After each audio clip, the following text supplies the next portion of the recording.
Social media దుర్వినియోగాన్ని అరికట్టేందుకు ప్రభుత్వం కఠిన చర్యలకు సిద్ధమవుతుందని ఉప ముఖ్యమంత్రి పవన్ కళ్యాణ్ స్పష్టం చేశారు. భావ ప్రకటన స్వేచ్ఛకు ప్రభుత్వం పూర్తిగా కట్టుబడి ఉన్నప్పటికీ ఆ స్వేచ్ఛ పేరుతో దూషణలు, అసత్య ప్రచారాలు, మహిళలపై వేధింపులు, మతాలను అవమానించడం, డెత్ థ్రెట్స్, పరువు నష్టం వంటి చట్ట విరుద్ధ చర్యలను ఎట్టి పరిస్థితుల్లోనూ సహించబోమని ఆయన హెచ్చరించారు. సోషల్ మీడియా ద్వారా జరుగుతున్న నేరాలు, దుర్వినియోగాలపై ఫిర్యాదులు స్వీకరించేందుకు డిప్యూటీ సీఎం కార్యాలయంలో ప్రత్యేక వ్యవస్థను ఏర్పాటు చేయనున్నట్లు ప్రకటించారు. స్క్రీన్ షాట్లు, లింకులు, వీడియోలు లేదా ఇతర డిజిటల్ ఆధారాలతో ప్రజలు ఫిర్యాదు చేయవచ్చునని తెలిపారు. Information technology act sections 66C and 66D, fake accounts, identity theft, online impersonation. Information Technology Act Section 67, obscene లేదా అసభ్యకరమైన ఎలక్ట్రానిక్ కంటెంట్. అవసరమైతే information technology act section 69A ప్రకారం చట్టవిరుద్ధమైన ఆన్లైన్ కంటెంట్ పై కూడా చర్యలు తీసుకునే అవకాశం ఉంది. ఈ వ్యవస్థని మరింత బలోపేతం చేయడానికి ప్రత్యేక టాస్క్ ఫోర్స్ని ఏర్పాటు చేస్తున్నాం. సైబర్ క్రైమ్ పోలీస్ మరియు ఇతర లా ఎన్ఫోర్స్మెంట్ ఏజెన్సీస్తో కలిసి పనిచేస్తూ సోషల్ మీడియాలో జరిగే నేరాలపై చాలా వేగంగా చర్యలు తీసుకుంటాం. ప్రతి పౌరుడికి నేను విజ్ఞప్తి చేస్తున్నాను, ఫేక్ అకౌంట్స్, డెత్ థ్రెట్స్, మహిళలపై అసభ్యకర పోస్టులు, మతాలను అవమానించే పోస్టులు, ఆర్గనైజ్డ్ మిస్ఇన్ఫర్మేషన్ లేదా చట్టవిరుద్ధమైన కంటెంట్ కనిపిస్తే దయచేసి దాన్ని ఫార్వర్డ్ చేయకండి, ప్రమోట్ చేయకండి. దానికి సంబంధించిన screen shot, URL, date, time వంటి ఆధారాలను భద్రపరిచి అధికారులకు ఇవ్వండి. మీ సహకారం వల్ల ఎన్నో నేరాలను అరికట్టవచ్చు. వైఎస్ జగన్మోహన్ రెడ్డి ఇటీవల చేసిన మావీగన్ నినాదంపై రాష్ట్ర మంత్రి కొల్లు రవీంద్ర తీవ్ర స్థాయిలో మండిపడ్డారు. జగన్ది నిలకడలేని మనస్తత్వం అని విమర్శించిన ఆయన అధికారంలో ఉన్నప్పుడు 3 రాజధానుల పేరుతో రాష్ట్రాభివృద్ధిని అడ్డుకున్నారని ఆరోపించారు. జగన్ వ్యాఖ్యలు రాష్ట్ర ప్రయోజనాలకు విరుద్ధంగా ఉన్నాయని పేర్కొన్నారు. అమరావతి రైతుల పట్ల వైసీపీ ప్రభుత్వం అన్యాయంగా వ్యవహరించిందని ఆరోపించిన మంత్రి ఇప్పుడు మావీగన్ పేరుతో మరోసారి రాష్ట్రానికి వచ్చే పెట్టుబడులను అడ్డుకునే కుట్ర జరుగుతోందని విమర్శించారు. ఇటువంటి రాజకీయాలను ప్రజలు ఇప్పటికే తిరస్కరించారని, రాష్ట్రాభివృద్ధిని అడ్డుకునే వారిని ప్రజలు నిలదీయాల్సిన అవసరం ఉందని మంత్రి కొల్లు రవీంద్ర అన్నారు. గొడ్డలి పార్టీ చేష్టలు రోజు రోజుకి శృతిమించిపోతా ఉన్నాయి. అడ్డగోలు ఆలోచనలతో, నిలకడలేనటువంటి విధానాలతో రాష్ట్రాన్ని సర్వనాశనం చేయాలనే ఏకైక దృక్పథంతో నడుస్తున్నటువంటి వ్యక్తి జగన్మోహన్ రెడ్డి. ఆనాడు ముఖ్యమంత్రిగా ఉన్నప్పుడు మరి ఆ రోజు కూడా మేము చెప్పాం, ఒక సైకో నిర్ణయాలు తీసుకుంటా ఉన్నాడు, ఒక విధ్వంసకారకుడిలాగా వ్యవహరిస్తూ ఉన్నాడు, రాష్ట్రాన్ని సర్వనాశనం చేస్తూ ఉన్నాడు. ప్రజలు కూడా ఆ రోజున తిరగబడి 11 సీట్లు పరిమితం చేశారు. ఎన్నికలు అయిన తర్వాత అతనిలో మార్పు వస్తుందని మేము గమనించాం. కానీ ఈ 2 సంవత్సరాల్లో మరింత సైకో ప్రవర్తనలు కనబడుతున్నాయి అతనిలో. ఒక తుగ్లక్ ఏ రకంగా అయితే వ్యవహరిస్తాడో మరి ఆ రోజు కూడా మనం చెప్పడం జరిగింది. మహమ్మద్ బిన్ తుగ్లక్ ఆ రోజున ఢిల్లీ రాజధాని తీసుకొచ్చి ఔరంగాబాద్ పెట్టి, ఔరంగాబాద్ నుంచి ఢిల్లీ తీసుకెళ్ళి ఏ రకంగా వ్యవహరించాడో ఇవాళ జగన్మోహన్ రెడ్డికి కూడా అదే రకమైనటువంటి మాటలు మాట్లాడుతూ ఉన్నాడు. ఆ రోజునేమో ఒకే రాజధాని అమరావతికి సపోర్ట్ అన్నాడు 2019 ఎలక్షన్స్ ముందు. ఎలక్షన్స్ అయిన తర్వాత 3 రాజధానులు అన్నాడు. ఆ రోజున అమరావతి రైతుల్ని మరి రక్తాల కారలేగా ఆడబిడ్డల్ని రోడ్ల మీద ఈడ్చారు. తిరిగి మళ్ళీ ప్రజలు మొన్న తీర్పు ఇచ్చి 11 సీట్లకు పరిమితం చేస్తే ఈరోజు మళ్ళీ ఒకరోజేమో అమరావతి అంటాడు, రౌడీల్ని పంపించి అమరావతి పరిరక్షణ కమిటీ అంటాడు, తిరగబడి తవరారు అక్కడ. మళ్ళీ వచ్చి ఈరోజు నిన్నేం మాట్లాడతాడు అతను, ఒక దుర్మార్గమైనటువంటి ఆలోచనలతో మళ్ళీ మావిగన్ అని మాట్లాడతాడు. మేము మావిగన్ స్టాండ్ అంటాడు. ఇలాంటి వ్యక్తులు మన రాష్ట్రానికి అవసరమా? ఒక నిలకడలేని మనస్తత్వాల్లో ఉన్నటువంటి వ్యక్తులు ఈ రాష్ట్రానికి అవసరమా? వీళ్ళు రాజకీయాలకు పనికొస్తారా? రాష్ట్రంలో మైనారిటీల సంక్షేమం, సాధికారత, న్యాయ పాలన బలోపేతానికి ప్రభుత్వం చారిత్రాత్మక చర్యలు చేపడుతుందని రాష్ట్ర న్యాయ, మైనారిటీల సంక్షేమ శాఖ మంత్రి నస్యం మహమ్మద్ ఫరూక్ తెలిపారు.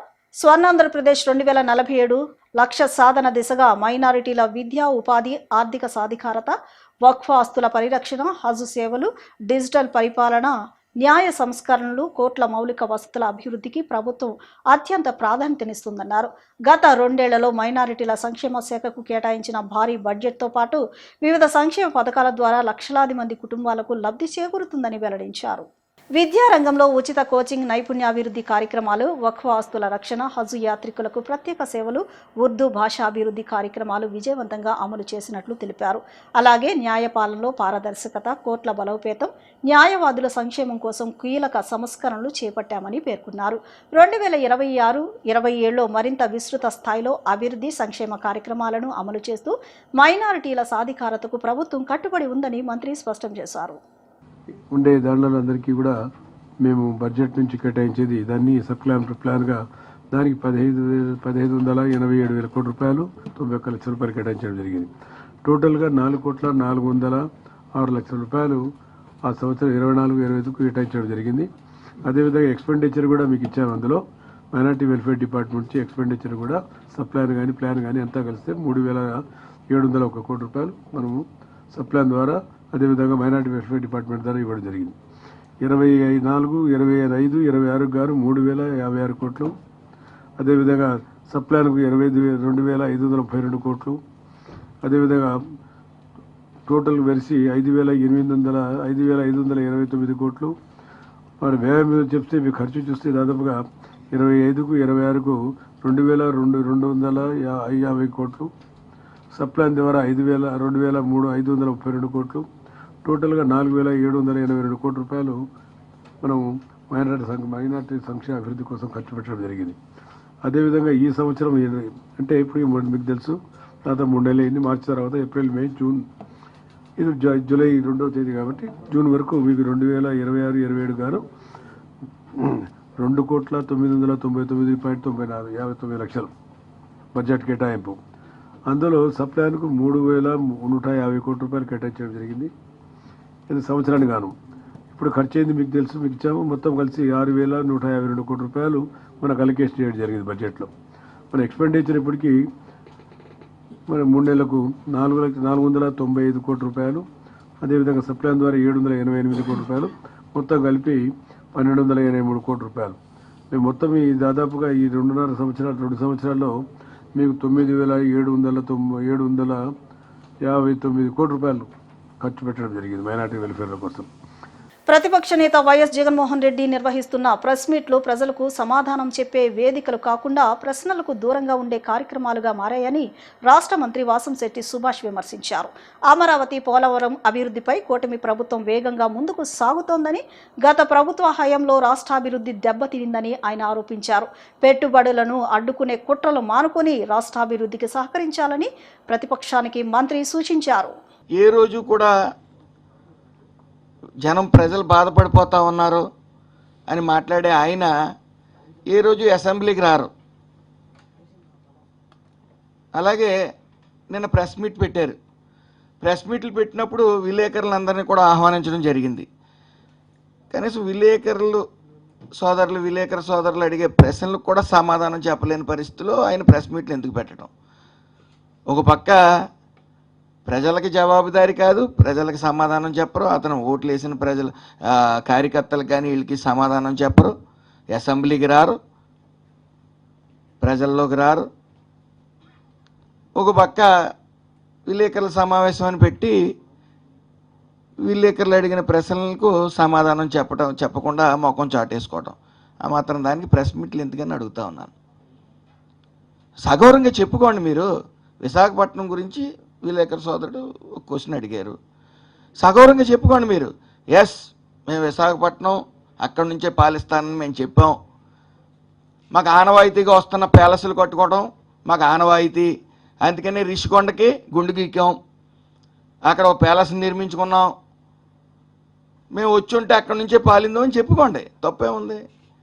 అంతేగాని పిలిచి అడిగిన దానికి ప్రశ్నలు చెప్పకుండా సమాధానం చెప్పకుండా వెళ్ళిపోయే నైజం ఏంటో, అంటే నువ్వు ఎవరికి జవాబుదారి కాదు నేను అని చెప్పుకోవటమే ఆ ప్రెస్ మీట్కి సారాంశం అని జనం అర్థం చేసుకుంటా ఉన్నారు. అలాగే మావిగన్ పేరుతో రాజకీయ యాత్రలు మీరు చేస్తూ ఉంటే అభివృద్ధి రాజకీయాల యాత్రలు మేము చేస్తూ ఉంటాం. గతంలో 3 రాజధానులు అన్నారు. కనీసం 3 రాజధానుల్లో ఎక్కడైనా ఓ ఇటుకన్నా పేర్చారా? ఇప్పుడు ఇసుకన్నా వేశారా? మీరు ప్యాలెస్ కట్టుకున్నారు. ప్రజాధనంతో మీకు నచ్చిన విధంగా ఒక 500 కోట్లు పెట్టి ప్యాలెస్ కట్టుకున్నారు. మీకు ఈ ప్యాలెస్ల పిచ్చి పోదని ప్రజలకు అప్పుడే అర్థమైంది.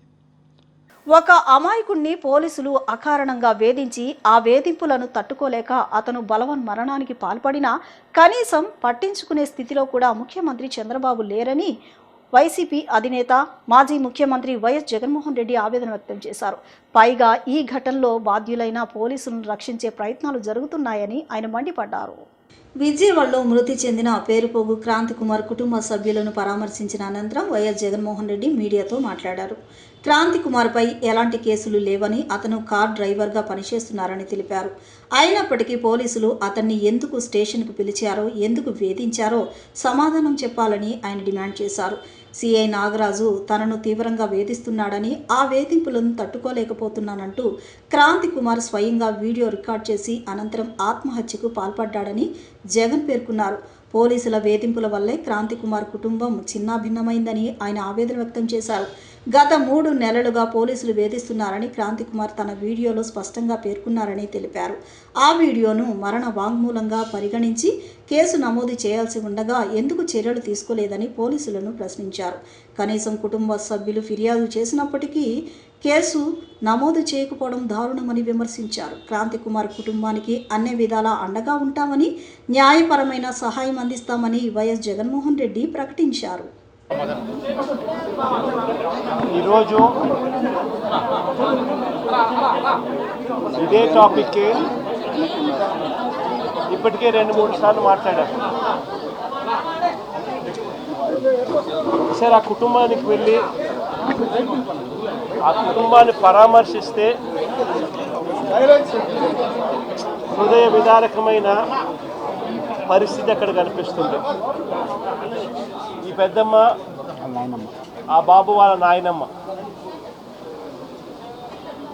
అన్న, ఆ బాబు వాళ్ళ నాన్న. ఒకసారి ఆ బాబు బ్యాక్గ్రౌండ్ ఒకసారి గమనిస్తే వీళ్ళ పిల్లలు, 3 పిల్లలు, వీళ్ళ పరిస్థితి గమనిస్తే అందరూ కూడా చిన్న ఇంట్లో అందరూ కలిసి ఉండే పరిస్థితి. అటువంటి పేదరికంలో బ్రతుకుతా ఉన్న వీళ్ళను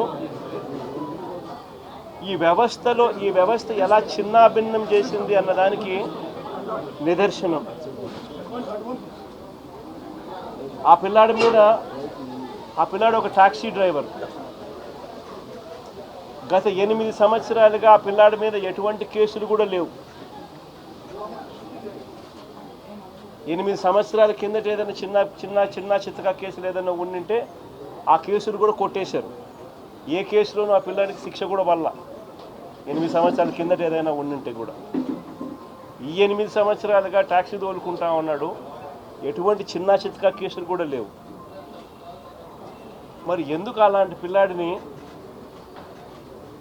బలవంతంగా పోలీస్ స్టేషన్కు రోజు రమ్మని చెప్పి హెరాస్ చేయడం? గత 3 నెలలుగా ఆ పిల్లాడిని హెరాస్ చేస్తూ, ఆ హెరాస్మెంట్ చేయడమే కాకుండా ఆ హెరాస్మెంట్ తట్టుకోలేక ఆ పిల్లాడు చనిపోయి ఆత్మహత్య చేసుకునే అంత దూరం ఆ హెరాస్మెంట్ చేయడం మొదలు పెడితే నిజంగా పోలీస్ వ్యవస్థ అన్నది ఎలా దిగజారిపోయింది అని చెప్పడానికి ఇవి నిదర్శనాలు. సెంట్రల్ నియోజకవర్గంలో ప్రతి డివిజన్ సమస్యపై పూర్తి అవగాహన ఉందని ఎమ్మెల్యే బొండా ఉమామహేశ్వరరావు తెలిపారు. ప్రజల అవసరాలకు అనుగుణంగా దశల వారీగా అన్ని సమస్యలకు శాశ్వత పరిష్కారం చూపిస్తూ నియోజకవర్గాన్ని రాష్ట్రంలోనే ఆదర్శ నియోజకవర్గంగా తీర్చిదిద్దేందుకు నిరంతరం కృషి చేస్తున్నామని స్పష్టం చేశారు. కూటమి ప్రభుత్వం అధికారంలోకి వచ్చిన అనంతరం సెంట్రల్ నియోజకవర్గంలో అభివృద్ధి కార్యక్రమాలు వేగవంతంగా కొనసాగుతున్నాయని తెలిపారు. నియోజకవర్గంలో ఇప్పటికే 500 కోట్లకు పైగా అభివృద్ధి పనులు ప్రారంభించి అనేక పనులను పూర్తి చేసినట్లు తెలిపారు.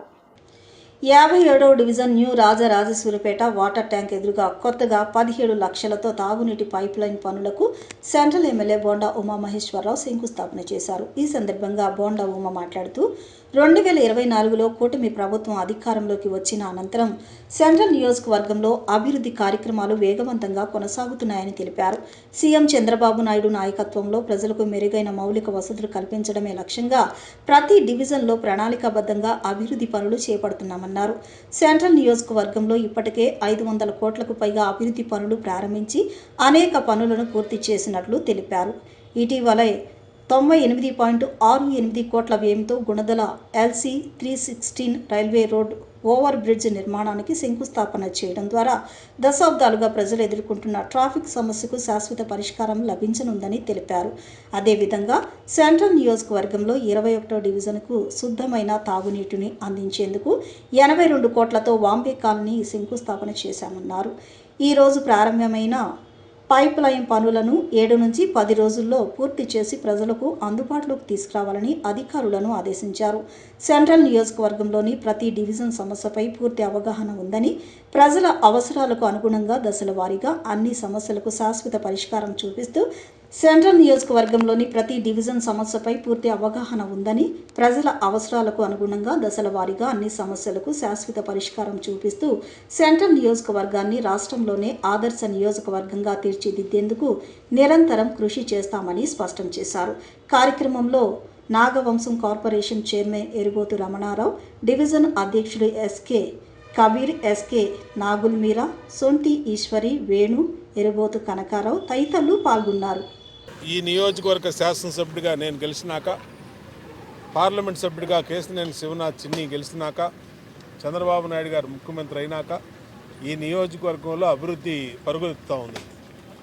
ఇప్పటికీ 500 కోట్లు పైబడి అభివృద్ధి కార్యక్రమాలు చేశాం. 3 రోజుల కిందట మొన్నే 98 కోట్లతో గుణదల 316 LC నెంబర్ 316 ROBని శంకుస్థాపన చేసుకున్నాం. నిన్నే పత్రికా ప్రకటన కూడా ఇచ్చాం. ఈ సెంట్రల్ నియోజకవర్గంలో 21 డివిజన్లో వాటర్ సప్లై కోసం 82 కోట్ల రూపాయలు పెట్టి రా వాటరు ఫిల్టరైజేషన్ ప్లాంట్ వాంబే కాలనీలో పెట్టి అక్కడి నుంచి అన్ని వాటర్ ట్యాంకులు కూడా వాటరు డ్రింకింగ్ వాటర్ సప్లై ఇచ్చేటట్టుగా పెట్టాం. దానివల్ల 21 డివిజన్లో మంచినీటి కొరత తీరిపోద్ది. ఇప్పుడు హెడ్ వాటర్ వర్క్స్ నుంచి ఏదైతే వాటర్ వస్తూ ఉందో అదే వాటర్ని రా వాటర్ని తీసుకొచ్చి వాంబే కాలనీలో పెట్టి ఇక్కడ ఫిల్టరైజేషన్ చేసి దాన్ని ప్యూరిఫై చేసి సప్లై ఇవ్వటం అనేది జరుగుద్ది. అట్లాగే అది 82 కోట్ల రూపాయలతో, అంటే గత 4-5 రోజులుగా 180 కోట్ల రూపాయలతో అభివృద్ధి కార్యక్రమాలు చేపట్టాం. ఈరోజు 57 డివిజన్లో రోడ్లు అడిగారు. రోడ్లు అడిగితే రోడ్లకు చేస్తున్నాం. అలాగే pipe line, drinking water pipe line అడిగారు. వెంటనే పైప్ లైన్ వేస్తా ఉన్నాం. అంటే ఆర్థిక ఇబ్బందులు ఉన్నా ఎక్కడా కూడా అభివృద్ధి కార్యక్రమాలు ప్రజలకి ఇబ్బంది అనేది లేకుండా డ్రైన్లు, రోడ్లు, drinking water, primary health care, school భవనాలు అన్నిటిని కూడా, అలాగే కమ్యూనిటీ హాల్స్ అన్నిటి మీద దృష్టి పెట్టాం. అన్నీ చేస్తున్నాం. రాబోయే రోజుల్లో ఇంకా మరింత బాధ్యతగా ఈ నియోజకవర్గాన్ని ఒక మోడల్ నియోజకవర్గంగా తీర్చిదిద్దాం. ఈరోజు ఈ 57వ డివిజన్లో 17 లక్షల రూపాయలు ఖర్చు పెట్టి ఈ డ్రింకింగ్ వాటర్ లైన్ ఇప్పుడే నాగవంశీ కార్పొరేషన్ చైర్మన్ ఎరుబోతు రమణరావు, నేను, డివిజన్ పార్టీ అధ్యక్షుడు కబీరు, డివిజన్ నాయకులు అందరి చేతుల మీదుగా శంకుస్థాపన చేసుకోవడం జరిగింది. ఇది 1 వీక్ 10 డేస్లో కంప్లీట్ చేస్తాం.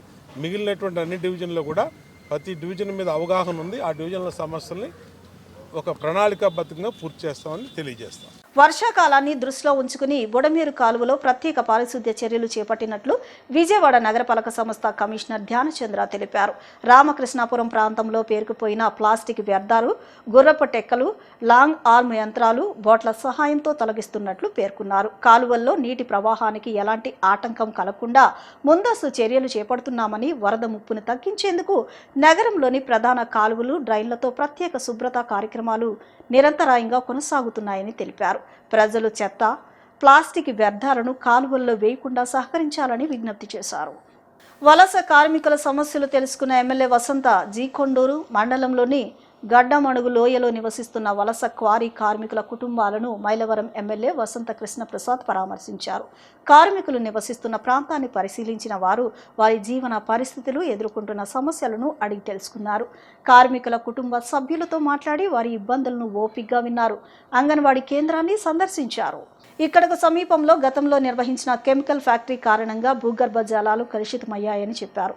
ఇళ్ల పట్టాలు ఇవ్వాలని, తాగునీటి సదుపాయాలు కల్పించాలని కోరారు. బీపీఎల్ కింద ఉన్న తమకు సంక్షేమ పథకాలు అందుతున్నాయని పేర్కొన్నారు.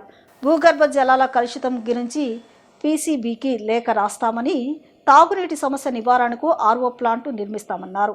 ట్యాంకర్ పంపుతున్నారు కానీ సఫిషియెంట్ కాదు, ఓన్లీ డ్రింకింగ్ వరకే ఉంది. కానీ మిగతా వాడుకోవటాలకంతా అది ఏదమ్మా వాటర్ బాటిల్ ఇది ఇదంతా బోర్లోంచి నీళ్ళు వచ్చేస్తాయి, టోటల్గా పొల్యూట్ అయిపోయి ఇది వాడుతుంటే వాళ్ళకి స్కిన్ ప్రాబ్లమ్స్ అన్నీ వస్తూ ఉన్నాయంట. ఇప్పుడు వారు సురేష్ గారు, మీ పేరేంటండి? సురేష్ బాబు. వారి వెనక క్వారీ ఉందండి, అక్కడ ఈ పొల్యూషన్ లేదు.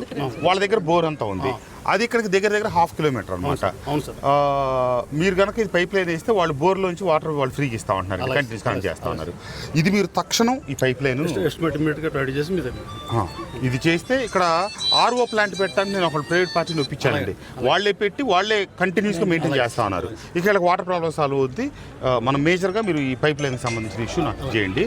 నేను కలెక్టర్ గారికి పెట్టి డిఎంఎఫ్ కిందో లేకపోతే సిఎస్ఆర్ఈఓ ఏదో ఒక దాంట్లో ఇమీడియట్లీ శాంక్షన్ ఇప్పుడు మీరు నాకు ఇప్పుడు 2వ క్యాంప్ ఉందండి పక్కన. రాజా గారు ఆ 2వ క్యాంప్కి కూడా తీసుకెళ్ళండి. దానికి కూడా వేయాల్సిన పైప్ లైన్ చూడండి. 2 ప్లాంట్లు పెట్టడం అంటే మెయింటెనెన్స్ వేస్ట్ అండి. ఒకటే బెటర్ అండి. మరి నుంచి పైప్ లైన్ అక్కడికి మనం ఇప్పుడు మీరు పెట్టిన దాంట్లో పైప్ లైన్ ప్లస్ ట్యాంక్ పెట్టండి. ప్లాస్టిక్ ట్యాంక్ పెట్టేసి అక్కడ కూడా ట్యాంక్ పెట్టేయండి. వాటర్ కనెక్షన్ ఇద్దాం. ఆర్ఓ ప్లాంట్ మటుకు ఒక దరికి పెడదాం. పెడితే వాళ్ళకి వీళ్ళకి మధ్యలో ఉండేట్టుగా కొంచెం చూసి మీరు అది కూడా ఐడెంటిఫై చేయండి. చేస్తే వీళ్ళ ప్రాబ్లం ఒక 20 రోజుల్లో సాల్వ్ చేద్దాం. బాబు మీకు అందరికీ పొజిషన్ సర్టిఫికెట్లు ఇస్తారు. ఎంఆర్ఆర్ మీరు అది సర్వే ఇదంతా ప్రాసెస్ పూర్తి చేసుకొని ఒక 1 వీక్ 10 డేస్లో కంప్లీట్ చేయండి. ఎవరెక్కడ వీఆర్ ఎవరమ్మా చూసావు కదా వాళ్ళ స్థితిగతులు. మేడంకు నువ్వు కరెక్ట్ రిపోర్ట్ ఇవ్వాలా, ఇచ్చేసేది కంప్లీట్ చేద్దాం. 2 మంచినీళ్ళ వ్యవహారం అంతా మీకు నీళ్లు పైప్ లైన్ కనెక్షన్ అదంతా ఒక 20 రోజుల్లో దగ్గర అయిపోయేట్టుగా చూస్తాం. వ్యవసాయ రంగాన్ని బలోపేతం చేయడమే వికసిత్ భారత్ గ్రామీణ్ రోజ్గార్ ఆజీవికా మిషన్ గ్రామీణ్ అని గన్నవరం ఎమ్మెల్యే ఎర్లగడ్డ వెంకట్రావు తెలిపారు. పొలం ఎవరిదైతే వారే బాధ్యతగా సంరక్షించుకోవాల్సిన అవసరం ఉందని, పాత వ్యవసాయ విధానాలు తిరిగి రావాలని వ్యక్తిగతంగా కోరుకుంటున్నానని అన్నారు. జాతీయ గ్రామీణ ఉపాధి హామీ పథకానికి బదులుగా కేంద్ర ప్రభుత్వం ప్రవేశపెట్టిన వికసిత్ భారత్ గ్రామీణ్ రోజ్గార్ ఆజీవికా మిషన్ గ్రామీణ్ కార్యక్రమాన్ని గన్నవరం ఉంగుటూరు మండలం తేలప్రోల్లో ఏపీ ప్రభుత్వ విప్ గన్నవరం ఎమ్మెల్యే యార్లగడ్డ వెంకట్రావు ప్రారంభించారు. రైతులు ఉపాధి హామీ కూలీలతో కలిసి పంట కాలువలకు ప్రత్యేక పూజలు నిర్వహించి కార్యక్రమ పోస్టర్ను ఆవిష్కరించారు. ఈ సందర్భంగా ఎమ్మెల్యే మాట్లాడుతూ గ్రామీణాభివృద్ధి, వ్యవసాయ రంగాన్ని బలోపేతం చేయడమే విబి గ్రామ్జీ లక్ష్యమన్నారు. గతంలో 100 రోజులుగా ఉన్న ఉపాధి హామీ పని దినాలను కేంద్ర ప్రభుత్వం 125 రోజులకు పెంచడం రైతులు, కూలీలకు ఎంతో ప్రయోజనకరమని చెప్పారు. అలాగే రోజువారీ కూలీని 307 నుంచి 312కు పెంచడం కూడా స్వాగతించదగ్గ నిర్ణయమన్నారు. గతంలో రైతులే తపిరీలు వేసుకుని పంట బోదులు, కాలువలు, గట్లు సంరక్షించుకునే పరిస్థితి ఉండేదని, కాలక్రమేణా కౌలు వ్యవస్థ పెరగడంతో ఆ పద్ధతి తగ్గిపోయిందన్నారు. దీంతో పంట బోదులు, కాలువలు పూడిపోవడంతో పాటు గట్లు దెబ్బతింటున్నాయని పేర్కొన్నారు. పొలం ఎవరిదైతే వారే బాధ్యతగా సంరక్షించుకోవాల్సిన అవసరం ఉందని, పాత వ్యవసాయ విధానాలు తిరిగి రావాలని వ్యక్తిగతంగా కోరుకుంటున్నానన్నారు. నేడు తిరుపతిలో కేంద్ర వ్యవసాయ శాఖ మంత్రి శివరాజ్ సింగ్ చౌహాన్, ముఖ్యమంత్రి చంద్రబాబు నాయుడు సమక్షంలో విబి గ్రామ్జీ కార్యక్రమాన్ని ప్రారంభించడం అందుకు ఆంధ్రప్రదేశ్ వేదిక కావడం గర్వకారణమన్నారు. ఉపాధి హామీ పథకం కింద ఈ పంట బోధు పనులను ప్రారంభించడం జరిగింది. గతంలో 100 రోజులు ఉన్న ఈ కార్యక్రమాన్ని ప్రభుత్వం 125 రోజులకు పెంచడం సుపరిణామం. అలాగే గతంలో తప్పిరీలు వేసుకుని రైతు సోదరులే ఎకరానికి ఇంత వేసుకున్నప్పుడు ఈ ఇరిగేషన్ సిస్టంలో ఉన్న బోధులు కానీ కాలువలు కానీ బాగున్న పరిస్థితి. రాను రాను ప్రభుత్వాలు మారినాయి. గత 30-40 సంవత్సరాలుగా వ్యవసాయం కౌలుదారుల చేతిలోకి వెళ్ళిన తర్వాత ఎంతో కొంత ఈ తప్పిరీలు వేసుకుని రైతులు గట్లు పెడతాం కానీ అలాగే బోధులు తవ్వటం కానీ సరిగ్గా చేయట్లేదనేది వ్యక్తిగతంగా నేను సుస్పష్టంగా చెప్పదలుచుకున్న నిజం. అలాగే రాబోయే కాలంలో రైతు సోదరులు కూడా మళ్ళీ పాత సిస్టమ్ తీసుకొచ్చి తప్పిరీలు వేసుకుని వాళ్ళ బోధులు కానీ పంట బోధులు కాలువల బోధుల్లాగా తయారైపోయినాయి చాలా చోట్ల. అలాగే గట్లు పెట్టిన పరిస్థితి. కౌలుకి ఇచ్చాం పొలం అని రైతు సోదరులు అట్టు ఉండడం బాధాకరమైన విషయం. ఎండ్ ఆఫ్ ది డే పొలం ఉన్నాళ్ళు రైతు ఎవరైతే రైతు అర్థం చేసుకోవాలి తప్ప కౌలుదారుడు చేయాల్సిన అవసరం లేదు. కౌలు పండించుకుంటాడు, కౌలు చేసుకుంటాడు తప్ప. ఆ పూర్వస్థితి రావాలని వ్యక్తిగతంగా కోరుకుంటున్నా, శాసనసభ్యుడిగా కాకపోయినా. అలాగే 307 రూపాయల నుంచి 312 రూపాయలు పెంచడం కానీ, 100 రోజుల పందినాలు 125 రోజుల పందినాలు పెంచడం కానీ, 2వ తారీఖున శివరాజ్ సింగ్ చౌహాన్ గారు వచ్చి తిరుపతిలో ముఖ్యమంత్రితో కలిసి చంద్రబాబు నాయుడు గారితో కలిసి ఈ పథకాన్ని ప్రారంభించడం, అది వేదిక ఆంధ్రప్రదేశ్ రాష్ట్రం గర్వకారణం. అలాగే ఈ పనికి హామీ పథకం ద్వారా గ్రామాల్లో రైతు సోదరులకి ఉన్న ఇబ్బందులు తొలగే పరిస్థితి. వాటర్ సెక్యూరిటీ కానీ, రూరల్ డెవలప్మెంట్ ఇన్ఫ్రాస్ట్రక్చర్ కానీ, రూరల్ లైవ్లీహుడ్కి కానీ ఈ పథకం ఉపయోగపడుతుందని భావిస్తూ ఈ కార్యక్రమం ఇక్కడ ఏర్పాటు చేసినందుకు ఎండిఓ కూడా తెలియజేస్తూ ఈ పనికాహార పథకంకి వచ్చిన మహిళా సోదరిమణులు ఎస్సీ కాలనీలో 2 రోడ్లు బాగాలేదని అడిగారు. ఆ 10 లక్షల రూపాయలతో ఎంపీడీఓ నిధుల నుంచి 1 మంత్లోపు రోడ్డు వేయమని చెప్పా. అలాగే బాధాకరమైన విషయం ఏంటంటే 84 మంది పంచాయతీ సెక్రటరీలతో నేను కాన్ఫరెన్స్ కాల్ 2-3 సార్లు పెట్టి అమెరికా వెళ్ళే ముందు కూడా నేను మాట్లాడా. మీరు కచ్చా డ్రైల్ అర్జెంటుగా కాన్స్టిట్యున్సీలు ఎక్కడైనా కొట్టకపోతే మిమ్మల్ని సస్పెండ్ చేయాల్సి వస్తుందని కూడా చెప్పా. ఇప్పుడు చిన్న విరామం తీసుకుందాం.